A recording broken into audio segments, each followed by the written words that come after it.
اس حملے سے قبل اسرائیل نے امریکی صدر ڈونلڈ ٹرمپ سے قطر میں حماس کی قیادت پر حملے کی اجازت لی تھی اور اس حملے کی اجازت صدر ٹرمپ نے دی، جبکہ الجزیرہ نے اپنی رپورٹ میں کہا ہے کہ حملے کا نشانہ حماس کی مذاکراتی ٹیم تھی کہ جو ایک کمرے میں موجود تھی۔ اسرائیلی بمباری کے دوران اجلاس میں حماس کے 5 سینئر رہنما موجود تھے۔ اس اجلاس میں حماس رہنما غزہ جنگ بندی سے متعلق امریکی صدر ڈونلڈ ٹرمپ کی تجویز پر غور کر رہے تھے۔ البتہ حماس نے اپنے رہنماؤں کی شہادت کی مکمل تردید کرتے ہوئے کہا ہے کہ اسرائیل بمباری کے باوجود حماس کے تمام رہنما حملے میں محفوظ رہے ہیں۔ خالد مشعل ان چند حماس رہنماؤں میں سے ایک تھے کہ جنہیں اسرائیل کم و بیش ناظرین 3 دہائیوں سے مسلسل شہید کرنے کی کوشش کر رہا تھا۔ خالد مشعل پر پہلا حملہ 25 ستمبر 1997 کو اس وقت ہوا کہ جب نیتنیاہو نے براہ راست آرڈرز اور احکامات دیے کہ خالد مشعل کو شہید کر دیا جائے۔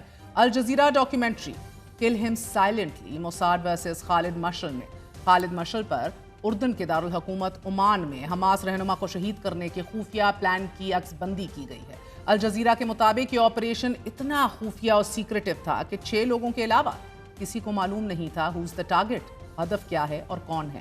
1997 میں خالد مشعل حماس کے سیاسی دفتر کے سربراہ تھے۔ اسرائیل انہیں خطرہ سمجھتا تھا اور اسی وجہ سے موساد کے جاسوسوں نے سیاہوں کا بھیس بدل کر خالد مشعل سے ملاقات کرنے کا پلان بنایا اور وہ ملاقات کرنے میں کامیاب ہو بھی گئے۔ منصوبے کے تحت خالد مشعل کو زہریلا انجیکشن لگایا گیا کہ جس کے نتیجے میں خالد مشعل کے اعصاب کمزور پڑنے لگے۔ خالد مشعل کو لگائے جانے والا یہ انجیکشن اتنا خطرناک تھا ناظرین کہ ان کے اعصابی خلیے مردہ ہونے لگے اور وہ کومے میں چلے گئے۔